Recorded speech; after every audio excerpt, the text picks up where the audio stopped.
Greetings and salutations, my friends. It's Kazu here. Today I'll be doing a video on which skills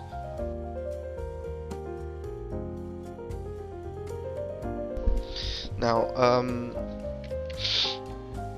Hold on, okay.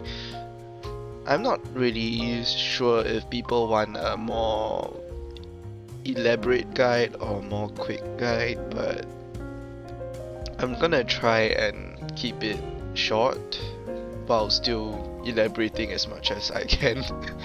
So here goes nothing. This video is just going to show you skills to prioritize first as a witch awakening. I'm not gonna cover succession because I don't know anything about succession and personally prefer to play awakening over succession. It's personal preference, it's not so much so it's not to say that succession isn't viable, but I prefer playing awakening. So without further ado, let's get it. Okay, what you want to prioritize first is your Fisher Wave and your Voltaic Pulse. Right, these two skills. Now, this assumption is based off the fact that you have enough skill points to add certain skills, right? That being said, to play a witch optimally, you need at least 2000 skill points minimum. Anything below 2000 skill points you will not do as well in a 1v1 situation, but you are still viable in a siege or node war, guild war, or RBF, right? In a mass PvP situation, which is still viable. But in a 1v1 situation, the lack of utility would usually cause you to be at a disadvantage, so keep that in mind. Yeah, let's just continue.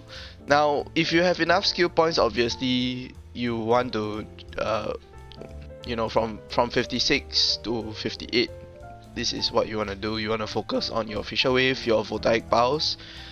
This is your priority, and then next would be either your EQ Break or your Thunderstorm. Personally, I will pick EQ Break over Thunderstorm. It's not to say that Thunderstorm is not a good skill. It's pretty lackluster in my opinion. The damage it deals is not that significant in PvE. Sorry. The damage it deals in PvP is quite lackluster. So it's entirely up to you. You can add Thunderstorm first and then pick EQ Break later, or you can pick EQ Break and then Thunderstorm later. You, however, have the option of picking Yoke of Ordeal first before these two skills if you are grinding at locations that the mobs take longer to die, right? Like locations where your AP isn't high enough to kill the mobs within two skills, then Yoke of Ordeal would make sense. But if not, then usually I will take this skill after I max out majority of my other skills, or I will add this skill alongside another skill that I'm trying to max out. So for awakening wise, you wanna take every single skill, max out every single skill as awakening witch. In your awakening tree preferably has to be maxed out, right? So we'll move on from that because there's really nothing else to say for awakening skills besides what skills to prioritize first. Generally speaking, the reason why I prioritize Fisher Wave and Voltaic is because Voltaic does a lot of damage on a very low cooldown, and once you hit level 60, right, once you hit level 60, that's where all your damage is going to come from.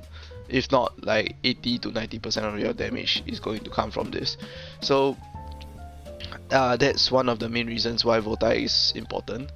But without the flow, the Voltai can be a bit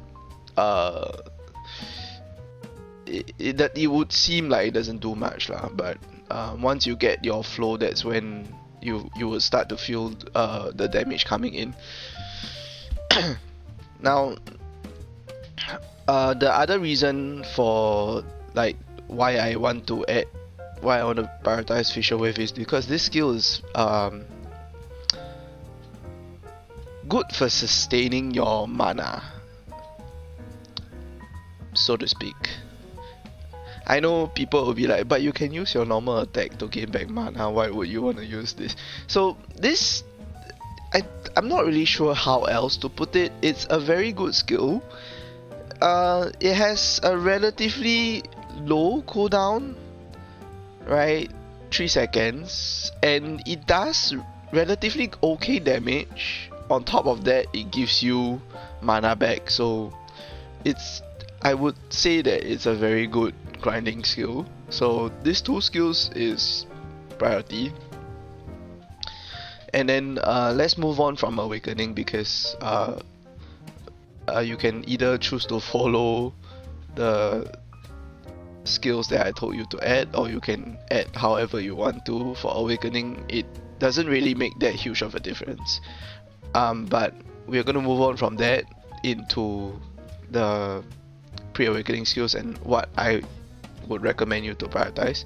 Obviously, first of all is your teleport. Yeah, your teleport is a must-have. Besides any other skills in your pre-awakening, this skill is probably a must-have, like the mandatory to have. If you don't have this skill, mobility for you is gonna be just stupid. Like there's no way for you to move around fast and get out of sticky situations without teleport. Now after teleport, personally I would pick it. I would try to add these two skills side by side, Speed Spell and Spellbound Haste. Now, Spellbound Heart, not Haste. But the main reason for Speed Spell is because it gives you a lot of stats, a lot of well, it's a very good buff, and it applies to your party member as well, right? So in Siege, this is very in mass PvP is very useful, not just Siege. Any kind of mass PvP, this is very useful. Spellbound Heart comes in clutch sometimes because it recovers your MP. So if you are faced against an opponent that drains your MP, sometimes this comes in clutch, and it gives you movement speed as well, 10% movement speed. So it's good. These two skills I will try to add side by side. Afterwards, I would try to slowly then add up my heal, and after I max out both my heals, obviously I would prioritize my healing lighthouse over healing aura. I know that healing aura is spammable in a 10-second cooldown, but at the end of the day, it doesn't heal as much as healing lighthouse, and usually lighthouse is better because for healing aura, you only target in front of you. You can cast healing aura further, but I wouldn't really depend on healing aura to heal yourself unless right, you can heal yourself, but healing allies is a bit more challenging because sometimes you heal, the spot is too small, right? The AoE of the heal is a bit small, so it's a bit hard to land the heal. And then so I would usually max out Lighthouse first, then I'll max out healing aura, but this is preference wise. You can max out aura and then Lighthouse. After these two skills is maxed out, move on to protected area and siege memory, right? Siege memory first and then protected area. Now this skill obviously is more for siege and sorry, why do I keep saying siege? This is more important for mass PvP. And in some contexts is also good for 1v1s and situations where you are fighting monsters that and you're about to die, you can cast this spell and reduce the damage you are getting from mobs, I guess. But yeah, this skill comes in clutch sometimes, well, most of the times. And yeah. The reason to take Sage Memory is because this skill, upon casting this skill, it makes most, if not all, of your pre-awakening skills instant cast. So when you cast your Sage Memory, instead of, you know, this long ass animation, it's immediate. You just raise your hands and you get protected area. That's just one of the many examples. So moving on from that, after you maxed out most of your skills here, except for mana absorption and resurrection, these two skills you keep it at level 1. You don't have to continuously add max out the skill. You don't have to touch this at all until later when you have more skill points. But obviously you want to max out everything here except for dagger stab, mana absorption, resurrection. Right, these 3 skills are not really needed. Okay, the rest of your skills provides you with utility, so it's better to have. And this skill is the most important skill when you're grinding at places that you are unable to handle the mobs. So this skill, what it does, it basically takes aggression off you, right? So it taunts the monsters nearby, and the monsters would, you know, go towards this skill instead of you. So what you can do is basically go behind the monsters when they are taunted by the magic lighthouse and do your damage, free damage basically. So this skill is very important, and not only does it taunt the monsters, it debuffs them with a magic DP minus 15. And yeah, so as you can see here, it gains 50% of the aggro from surrounding monsters. So it's a very good skill to have in situations where you are not able to handle the mobs. For example, I use it in Elvia, where the mobs can kill me in like a few hits. So yeah, this skill is very important for grinding only. For PvP wise, there are only certain situations where this skill would come in handy. You just plant it down and pray to God that the opponents walk close enough to it to get debuffed. Other than that, it doesn't work on people. The taunt doesn't work on human players. So only the debuff will work on human players.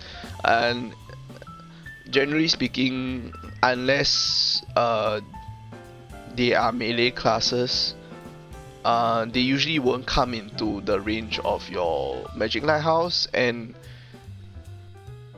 I feel like it doesn't really help that much in PvP. Maybe to a certain extent it does, but at the end of the day, it stays on the spot lah. The red orb stays on the spot, so it's like that for PvP. It's not really good, but not really that bad either because of the debuff. Other than that, let's move on from that and move on to the next more important skill. After you max out all your buffs, the next important skill to get is this skill, your Absolute Meteor. Hands down the most important skill to get after the rest of your skills here. So the reason for Meteor is very simple. It's a very large AoE, right? And it does so much damage, and it has 2 CCs, a stiff and a knockdown. right? So it's damage on top of mass CC. If you're in a large scale PvP, it CCs a lot of people. So this skill is very important. Okay, moving on from that, after your Meteor is your magic multiple arrows. Now this is a very spammable skill because it's on a cooldown of 3 seconds and it does a lot of damage. 1.3k times 7 and it's crit rate 100%. So yeah, it's a very good skill to have.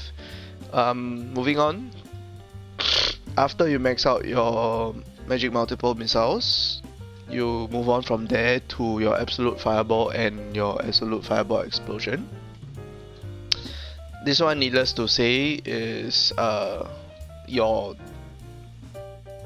when you're using a combo extender, this skill, you would use your multiple arrows alongside these two skills, and then following up with your Rabam lightning. I will go into detail about the PvP CC extension for which in the next video, but for now let's just move on.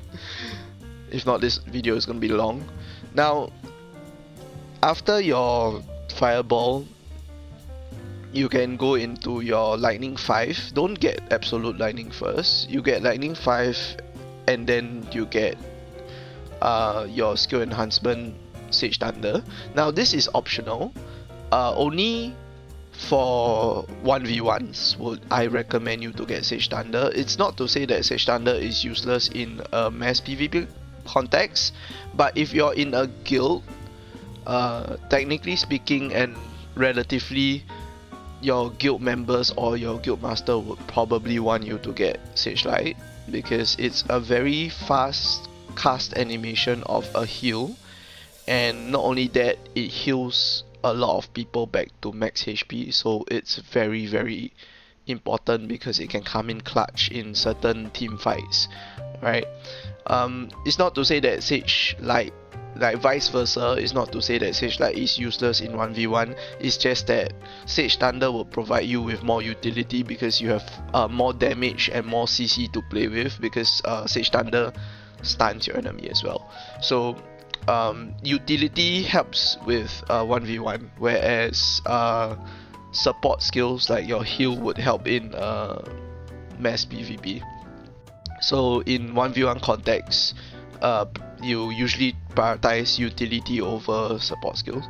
Now, moving on from that, if you're not adding Sage Thunder, if you're gonna add Sage Light instead of Sage Thunder, then obviously you will pick Absolute Lightning and not Lightning 5. You'll max out your Absolute Lightning. Now, anywhere in this point, you can add your Sage Light.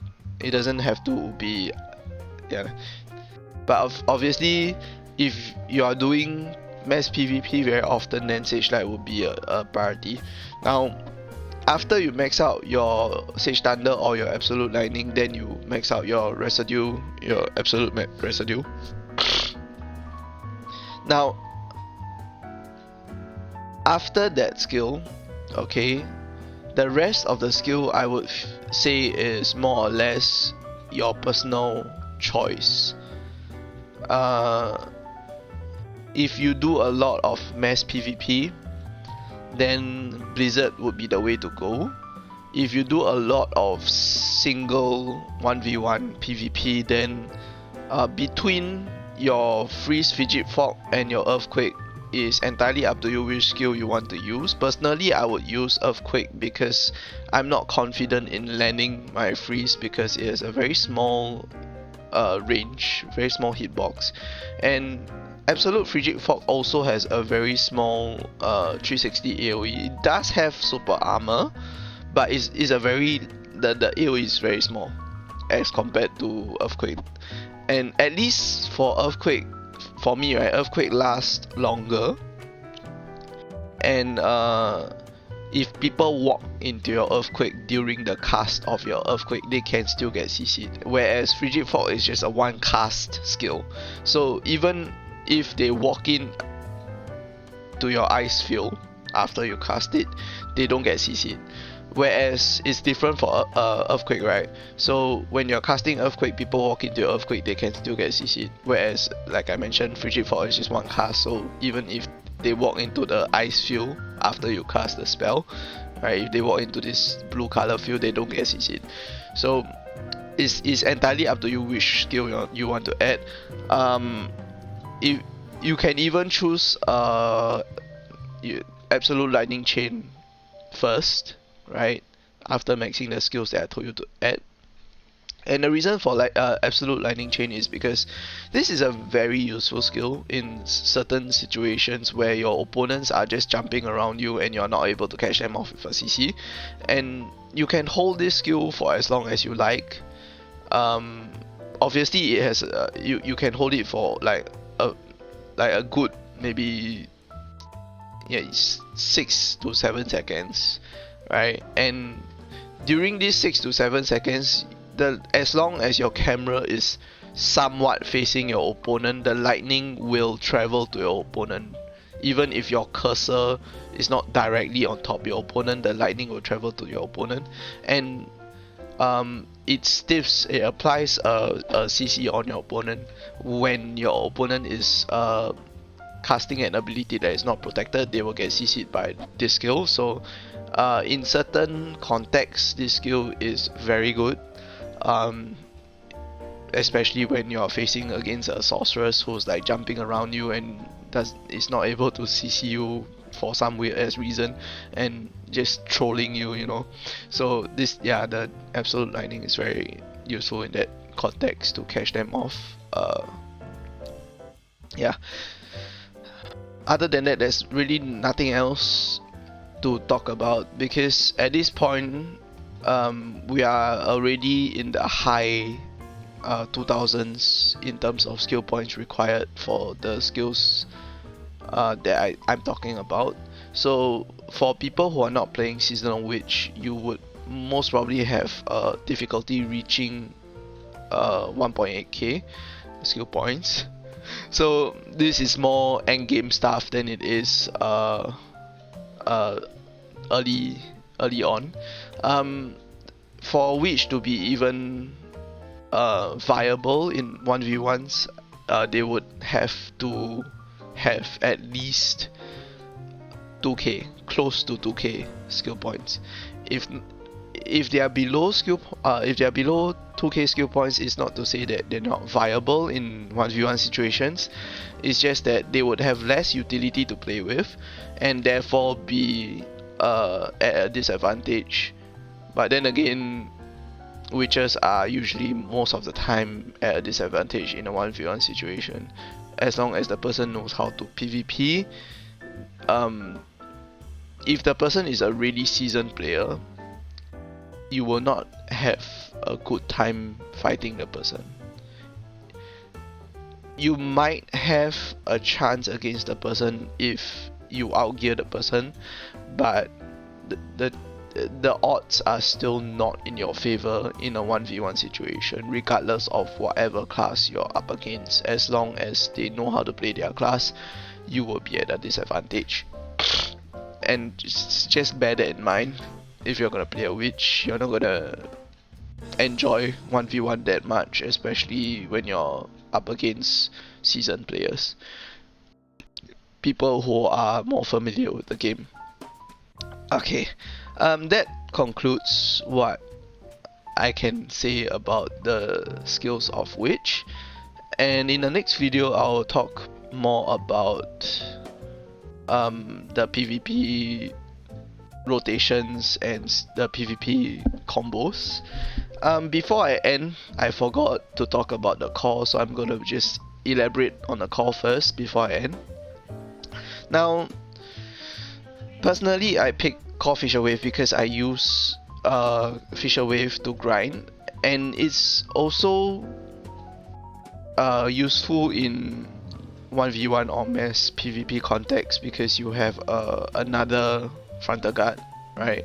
Although it's kind of lackluster because the frontal guard is only the first half of the skill animation, and then the next half of the skill animation and the perfect sign is not protected, but it nonetheless is still a few frames of fall guard protection, so it's, to me, I feel like that's decent. And the reason why I picked this for PvE is simply because when you are in an endgame grind, there are some areas where the mobs will CC you, and when you get CC in the endgame area, usually you will die to the mobs and you will lose your crystals, and there's like 300 mil gone down the drain. So always nice to have another layer of protection. So yeah, Fisher Wave. But obviously, if you feel like adding any other core skills, it's fine. It's not to say that Core Fisher Wave is the only skill you can add. The only skill that I don't recommend to add is Core Thunderstorm, and the reason for that is very simple. Core Thunderstorm only gives you a stun, and that's not that's, I wouldn't say optimal. It's not optimal at all, because if you want a stun from Thunderstorm, you can just use the Black Spirit Rage Thunderstorm, which is just press RMB. Just press RMB while holding down F, right? So like this, you see the black color thing surrounding your witch. That is the Black Spirit version of Thunderstorm. Now, what the Black Spirit does, casting Black Spirit together with Thunderstorm increases the range of your Thunderstorm, increases the hits of your Thunderstorm, as well as giving it a stun. So if you need a stun on your Thunderstorm, you can just cast Black Spirit Thunderstorm. You don't have to add the core skill, unless you want to use Black Spirit Rage instead of casting your Black Spirit Rage Thunderstorm. You want to use the Black Spirit Rage for Rage Absorption, then sure, by all means add the Thunderstorm core. If not, it's not worth. Now, the other two core skills I can elaborate on, right? Your core Detonative Flow is somewhat important. If you like to use this skill to swap back into your awakening, and you want to get protection while poking people from a distance, then yeah, you can get this skill. Core EQ Break is also viable because it doesn't give you protection, because core EQ Break by itself without the core is already protected by Fall Guard. But if you add a core, not only does it have a Fall Guard, it also has 2 CCs on top of it, a Stiff and a Bound. So it's also viable. Right? It's entirely up to you what you want to add at the end of the day. But these 3 skills are all viable. Core Thunderstorm, I don't recommend. Now, that's all for the Witch skills video. In the next video, I will talk more about the combo. Not really talk, but show you guys. But yeah, that concludes it, and I'll see you guys in the next one. Kazuhiko signing out.